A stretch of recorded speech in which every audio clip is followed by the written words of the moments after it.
You explain your idea clearly and get a lukewarm, "we'll see." You set a boundary and somehow end up apologizing. You make a solid argument and the other person just digs in harder. And afterward, you replay the conversation thinking, why don't people just get it? Here's the truth. It's not that you're bad at communicating, and it's definitely not that you're not smart enough. It's that agreement doesn't happen because you're right. It happens because people feel understood, safe, and in control. In this video, you're going to learn a practical, ethical blueprint to make people agree with you more often, without being pushy, manipulative, or fake. This is educational content, not therapy or legal advice, but it may completely change how you approach every important conversation. Why smart people struggle to get agreement. If you've ever thought, my logic is solid, why aren't they convinced? You're not alone. One of the biggest myths about persuasion is that agreement is driven by logic. It's not. Agreement is emotional first, rational second. Most smart, capable people were trained to focus on facts, evidence, and clarity. And those things matter. But they only matter after the other person feels psychologically safe. Here's what's really happening. When someone hears an argument, even a good one, their brain scans for threat. Not physical threat, social threat, threat to their autonomy, threat to their competence, threat to their identity. If they feel even slightly pushed, corrected, or cornered, a defensive response activates. Psychologists call this reactance, the instinct to resist when we feel our freedom is being restricted. And once reactance shows up, agreement drops. This is why pushing harder almost never works. Now here's the good news. Persuasion isn't about overpowering someone's logic. It's about lowering their defensiveness. Influence research, including principles of persuasion and modern negotiation psychology, consistently shows that people are more likely to agree when three conditions are met. They feel understood. They feel respected. They feel the choice is still theirs. That's what we're going to build in this blueprint. Not manipulation, not pressure, not dominance. Ethical influence. Because ethical persuasion simply means helping someone move toward a decision that benefits both of you, with honesty and mutual respect. And if you want more people to actually listen when you speak, hit like so this video reaches others who need these skills too. In the next section, we're going to start with the first core principle that changes everything. Alignment before argument. Once you understand this, you'll never open a conversation the same way again. Principle number 1. Alignment before argument. Here's the mistake most people make. They lead with their point. But agreement doesn't start with your point. It starts with their perspective. This is the first core principle of ethical influence. Alignment before argument. Alignment means you show the other person that you understand how they see the situation before you try to change anything. This isn't fake agreement. It's psychological positioning. Research in persuasion and negotiation consistently shows that people are more open to influence when they feel understood. When someone feels heard, their defensiveness drops. Their brain shifts from protect mode to consider mode. And that shift is everything. There's a concept from negotiation psychology called tactical empathy, which simply means deliberately demonstrating that you understand the other person's emotions and perspective. Not agreeing, understanding. For example, imagine you're pitching an idea at work. Most people say, I think this is the best direction. Alignment sounds different. It sounds like you're concerned about how this might affect the timeline.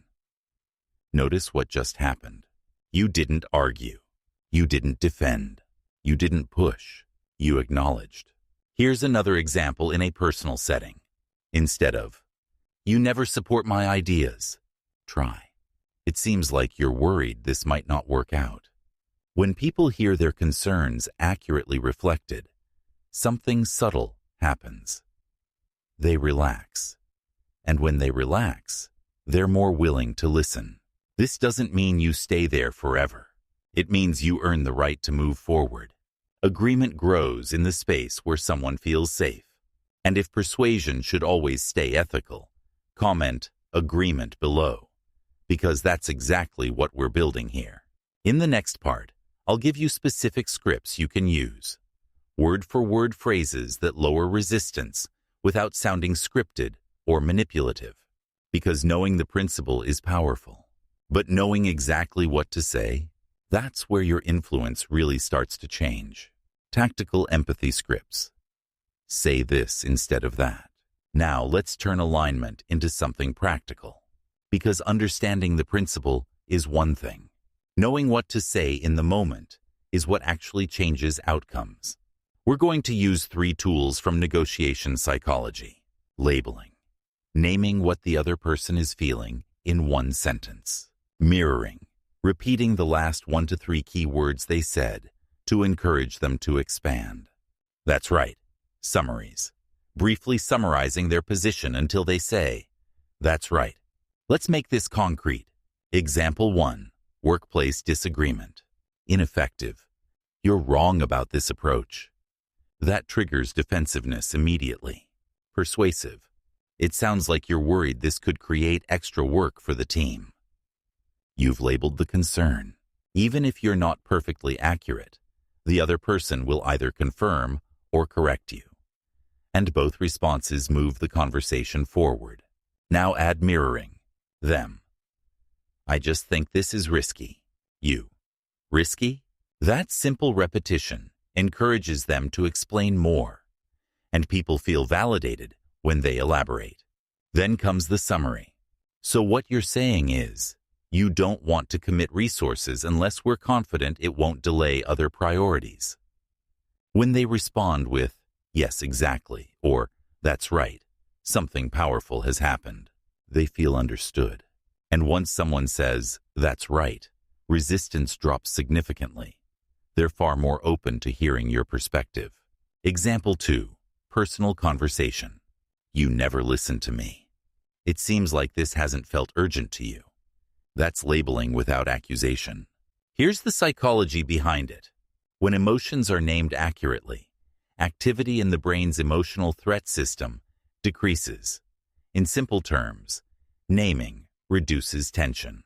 And tension is the enemy of agreement. Type yes in the comments if you want more practical phrases you can use in real conversations, because we're just getting started. Next, we're going to cover the second core principle that makes people far more likely to agree with you, letting them feel in control. Principle number 2, let them feel in control. Here's something counterintuitive. The more you try to control the outcome, the less likely you are to get agreement. Why? Because of a psychological response called reactance. The instinct to resist when we feel our freedom is being restricted. When someone senses pressure, even subtle pressure, their brain shifts into protection mode. They stop evaluating your idea. They start defending their autonomy. That's why phrases like, "You need to," "You should," "This is obviously the best choice," almost always backfire.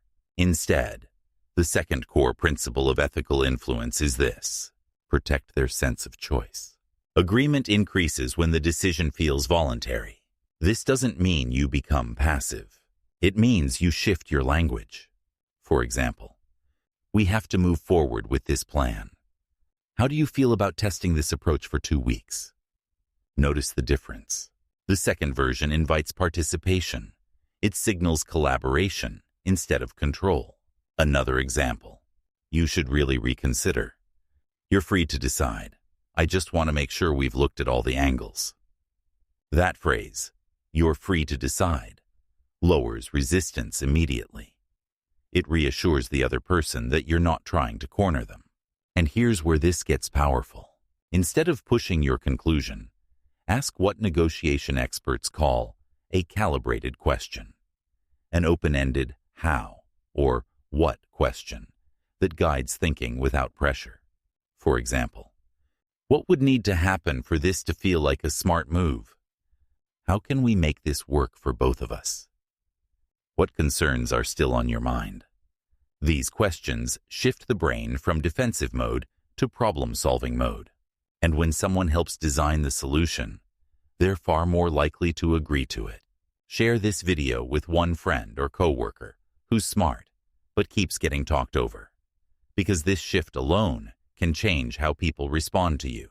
In the next part, we're going deeper into calibrated questions, and I'll give you specific phrases that naturally lead conversations toward agreement without pressure. Calibrated questions that lead to agreement. Now let's go deeper into one of the most powerful tools in ethical persuasion: calibrated questions.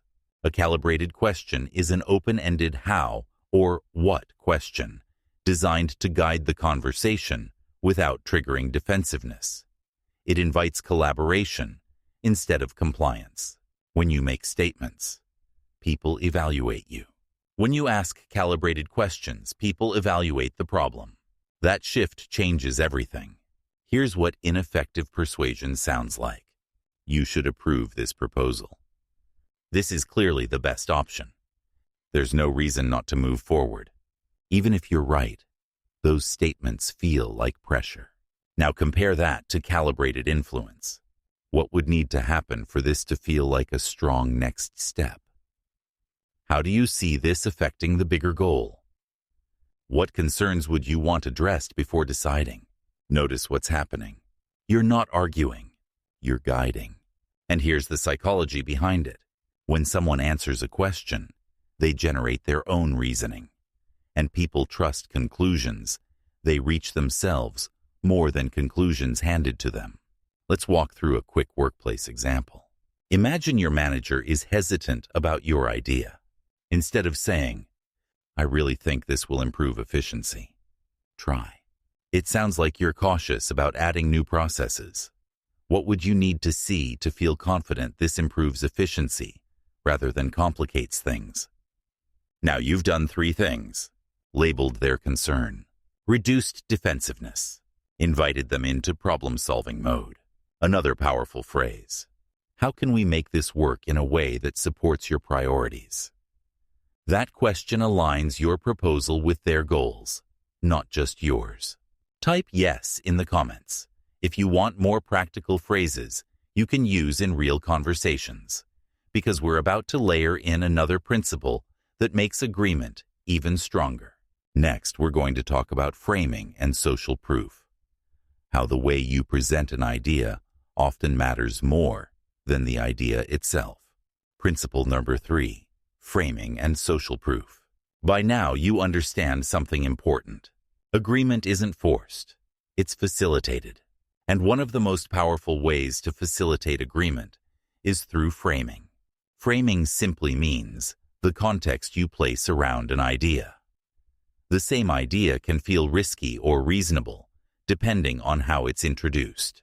For example, saying, "I think this is a better approach," feels personal, subjective, debatable. But saying, "Based on the goal we agreed matters most, improving turnaround time," this approach directly supports that. Now, the idea isn't about you. It's about a shared objective. That's strategic framing. Another powerful influence principle is social proof. Social proof means people look to others to decide what's appropriate or effective, especially when they're uncertain. If someone is unsure, they naturally ask themselves, "What are other people doing?" You can ethically use this by highlighting patterns, not pressuring.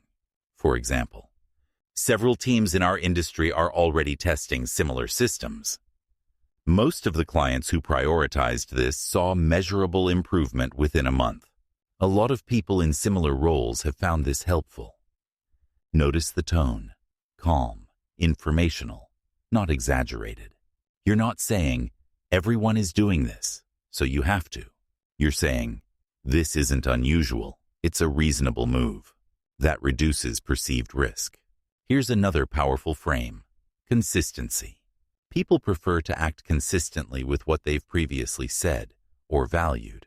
So instead of arguing your case directly, connect it to something they already committed to. For example, earlier, You mentioned that long-term sustainability is a priority. This approach supports that. Now the decision aligns with their identity, and when a decision feels aligned with someone's identity and values, agreement becomes much easier.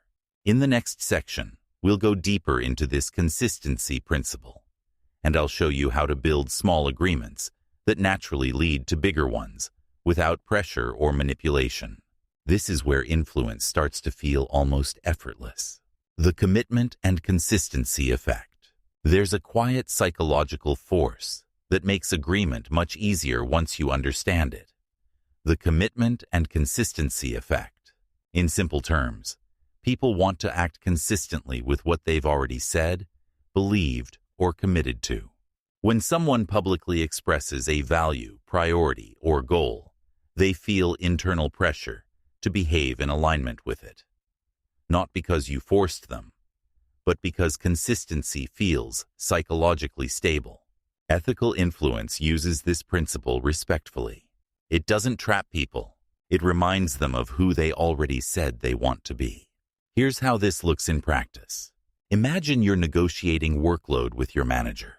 Instead of starting with, "I need fewer projects," you begin earlier in the conversation with, "Would you agree that quality matters more than rushing volume?" If they say yes, that's a small commitment. Later, you can say, "Earlier, you mentioned that quality is the priority. Given that, how can we structure this workload to protect that standard?" Notice what happened. You didn't argue. You connected your request to their own stated value. Another example in a personal situation.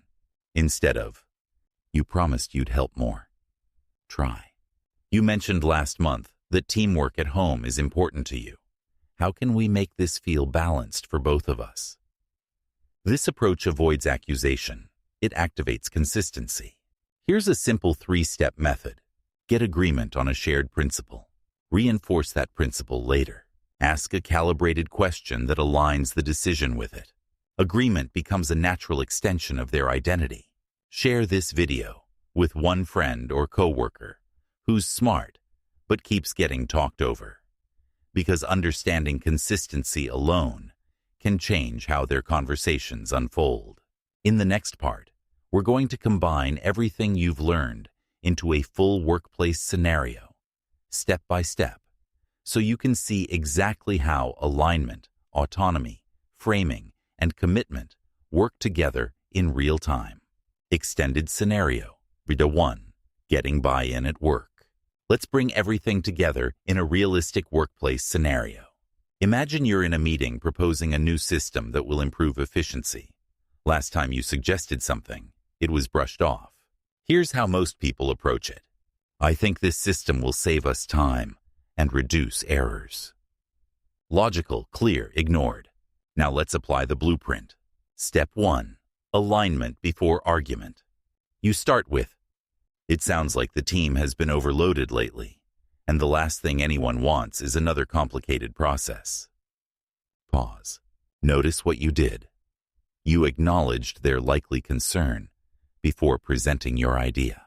Step 2. Tactical empathy. If someone responds, "We just don't have time to test something new," you mirror, "Don't have time?"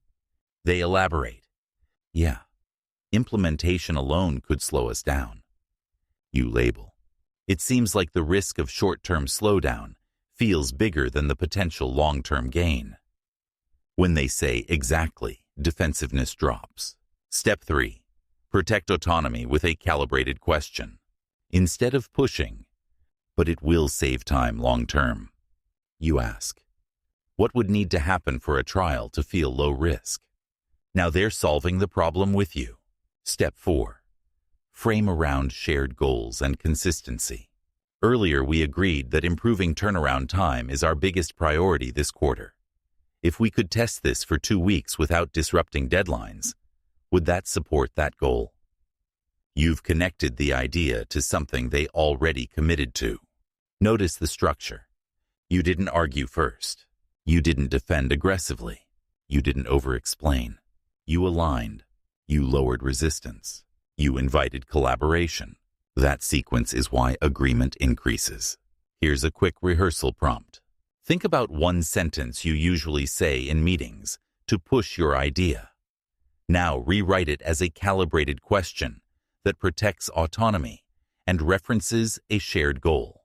In the next section, we'll apply this same blueprint to something even more emotionally charged, setting a boundary without sounding harsh or pushy. Extended scenario number 2. Setting a boundary without being pushy. Now, let's apply the blueprint to a situation that feels more personal. Setting a boundary. This is where many people either become too passive or suddenly too forceful. Imagine a friend or coworker keeps asking for last-minute favors. You've said yes before, but it's starting to overwhelm you. Most people respond in one of two ways. They over-explain. I'm really sorry. I've just been so busy lately and I have so much going on. Or they snap. You can't keep doing this. Neither builds agreement. Let's apply the framework. Step 1. Alignment. It seems like when things pile up, you trust me to help at the last minute. This acknowledges their perspective without accusing. Step 2. Label the dynamic. It sounds like you're under a lot of pressure when deadlines hit. Again, you're lowering defensiveness. Step 3. Calm boundary framed as mutual benefit. I want to support you, and I also need more notice so I can manage my own priorities well. Notice, no apology for having a boundary. Clear, neutral, respectful. Step 4. Calibrated question. How can we handle future deadlines in a way that works for both of us? Now the conversation becomes collaborative instead of confrontational. If they push back, you can calmly reinforce consistency. You mentioned before that you value teamwork. I want that too. And part of teamwork is planning ahead. You're not attacking. You're anchoring to shared values. Here's something important. You do not need to over-justify your boundary. Over-explaining weakens influence because it signals insecurity. Calm repetition strengthens it. If this changed how you think about influence, comment blueprint, so I know you're building your skills on purpose. In the final section, we're going to bring everything together into a simple ethical influence checklist, and I'll give you a 3-day challenge to start practicing immediately. The Ethical Influence Blueprint, Recap, and 3-day challenge. Let's simplify everything you've learned into one clear blueprint you can carry into any conversation. If you want people to agree with you more often, without being pushy, remember this sequence.